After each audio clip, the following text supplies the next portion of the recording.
So I'm going to put you to work, the very first thing. I want you to envision a large, like light greenish glass jar. Sometimes you see terrariums in these. And, it's at least this tall, and it's wide, and it comes up and has a narrow neck with a little lip on it. Okay, you got that.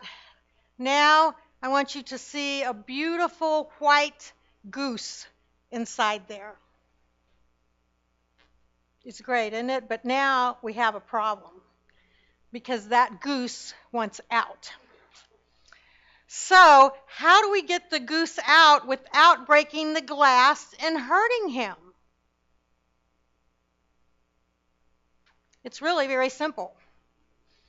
We imagine him out. That's how he got in there in the first place.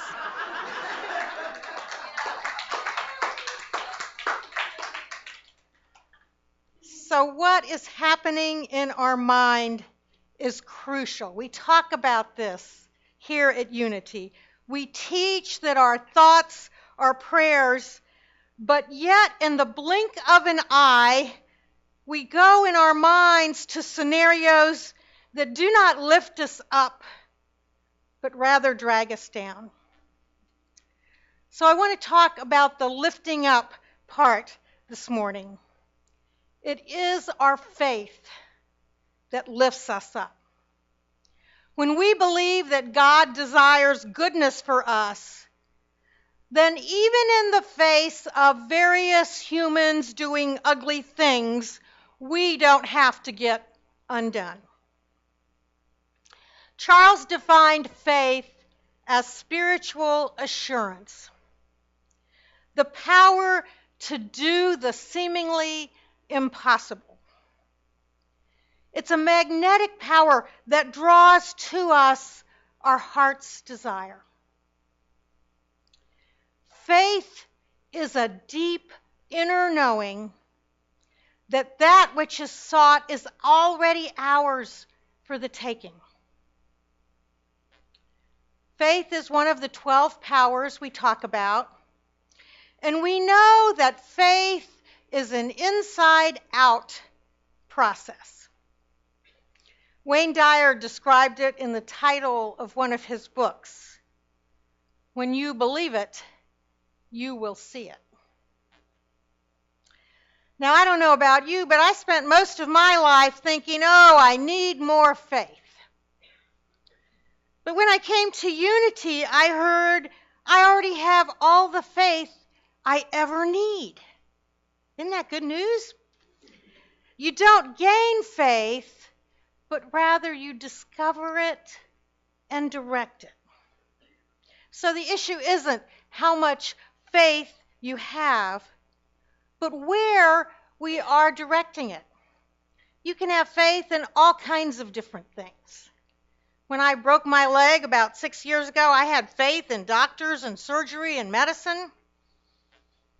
You can have faith in people being good or people ripping you off. I know a couple, when they go out, they never lock their home. They'll go away for a week, leave it unlocked. They don't lock their car. They're standing in the people being good faith.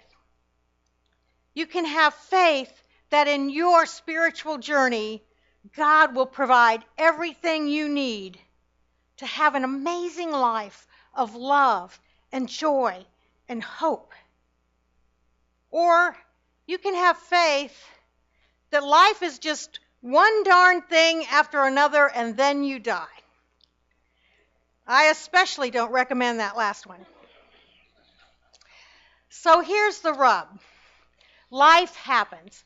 Challenging events happen in the circumstances of our lives. Our car breaks down and there's an expensive repair, or maybe even worse, it plain old dies.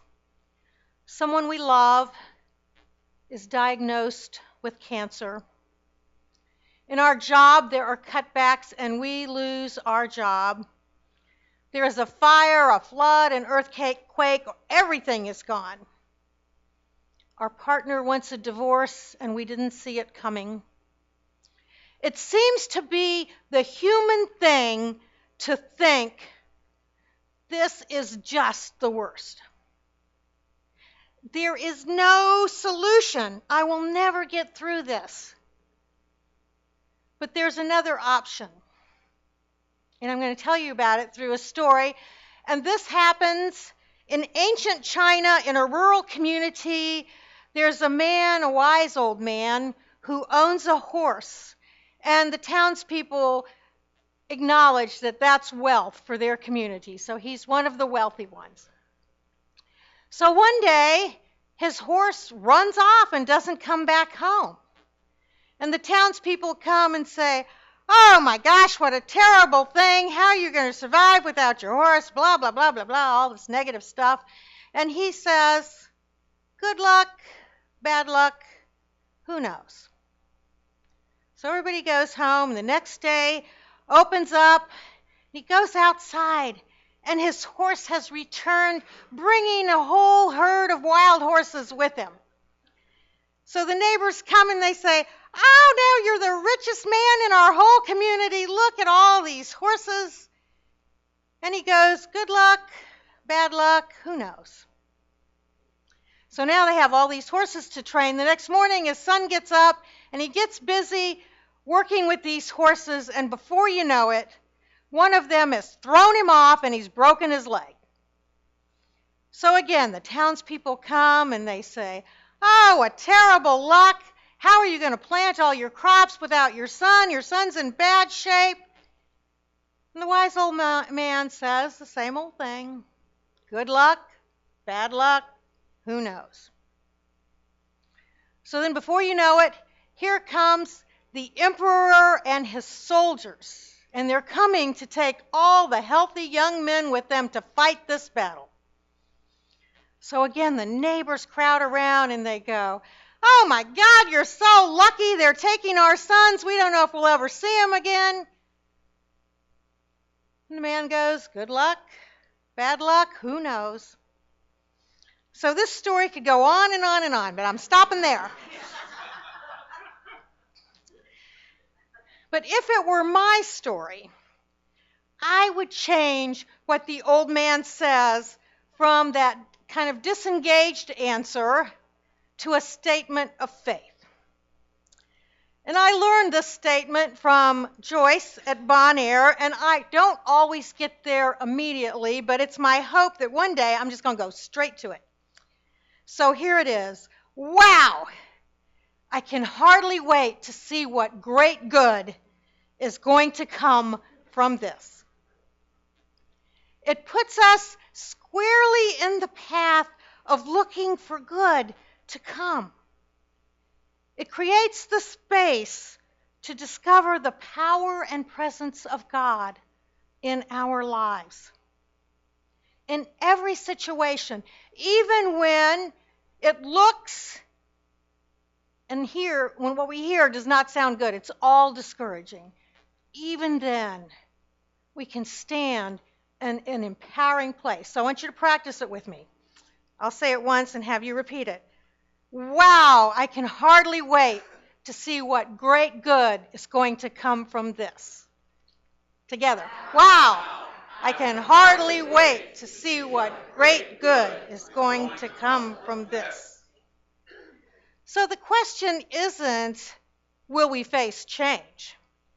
The question is, will we stand in faith as we walk down places we've never seen or been before?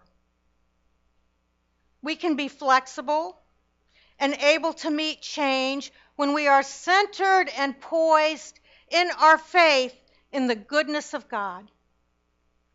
We can meet change with God's comfort instead of screaming and kicking. We can invest our faith in having something amazing happen instead of going toward those dire results. Our faith is that expectation, anticipation of divine good. We are looking about for wondrous benefits. Those of us that have been reading E Squared and doing the homework, we've been doing experiments anticipating and looking for blessings. And I'd love to go to those classes because the homework is people sharing what happened when they did this experiment. And it can almost bring me to tears. You see the joy on people's faces. You see this amazing thing happening in their lives. We do not fear change when we know we are one with God and God is one with us. And when we have this knowing of our oneness with God, we have a deep sense of oneness with all creation. And we get that first thing they teach in the eye of the storm. No one and nothing is against me. When we know our oneness with God, nothing can confuse or shake us. We know that we can ask for direction, we can follow God's guidance, and receive inspiration and love. So when we are in the midst of change, there's a couple different questions you can ask. I like this one. What is Spirit seeking to bring forth in my life? Excuse me. Well, here's another one that I use. What the hell? I've been known to ask both. But by far, the more helpful one is what is God seeking to bring forth in my life?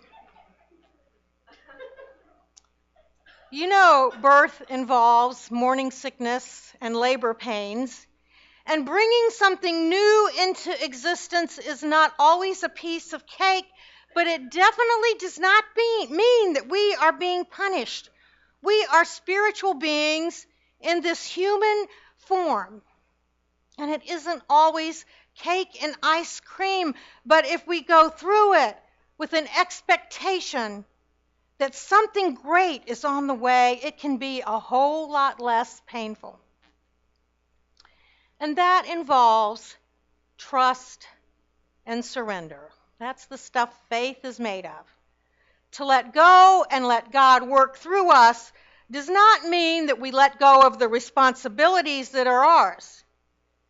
It means that we let go of the anxiety. We let go of the worry about the change. We let go of that feeling that it's up to us alone to meet this change. We are never alone in any situation. Spirit is with us every step of the way. So it's a good thing to ask, what direction is my faith?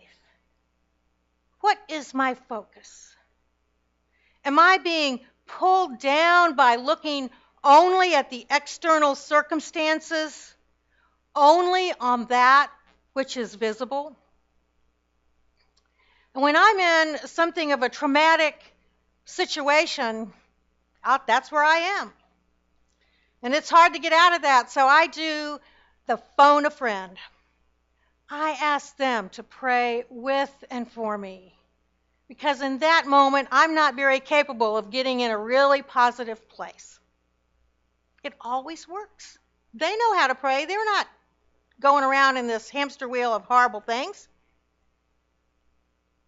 Or do I have my focus on the invisible power that lies within me? Am I seeing the possibility of the power and presence of God to do something so wonderful it exceeds my imagination? So if you're like me, sometimes we have to slime around in all the negativity before it dawns on us that we have a choice, but that is the truth. We can choose to imagine God at work in the invisible realm, making a way where there appears to be no way. All of us have had this experience. We have been through heartbreak, needing a place to live, job loss, difficult bosses, family situations where forgiveness seems impossible, disease, loss of a loved one, depression. You know all these things. You've been through it. But because you are sitting here, I take that to mean that you not only survived, but you grew and you learned, and that experience has shaped you. And after some reflection, you see that experience prepared you for another life adventure. You can see now moments of grace that weren't apparent when you were in the midst of that. The strong, courageous person you are right now in this moment is because of that experience. So I acknowledge that I've made choices in my life. But if I'd been given a checklist before I decided to come on this plane, I swear I would not have checked off being raised Catholic instead of Unity, going to seminary with no money, a marriage partner with mental illness, having a broken leg and being in a wheelchair for 3 months. No, I would not have checked those. But we each have our lists, and each of those things shaped who I am, but more importantly, who I believed that God was, shaped how I got through those adventures. The way we think about what is before us is decisive. It will be empowering or it will be disempowering. Our thoughts and our attitudes matter. Our faith can empower us to see the good that is not yet visible.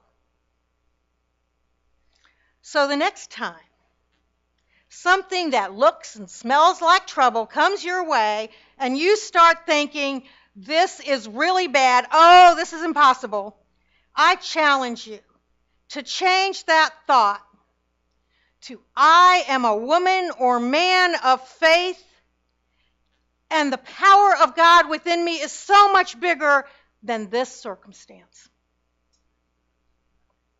I'm going to have you practice with me one more time our wow statement. Wow! I can hardly wait to see what great good will come from this. Claim that which you cannot see, for it is there as surely as the events that you can see. Be ready for a huge harvest of good. Namaste.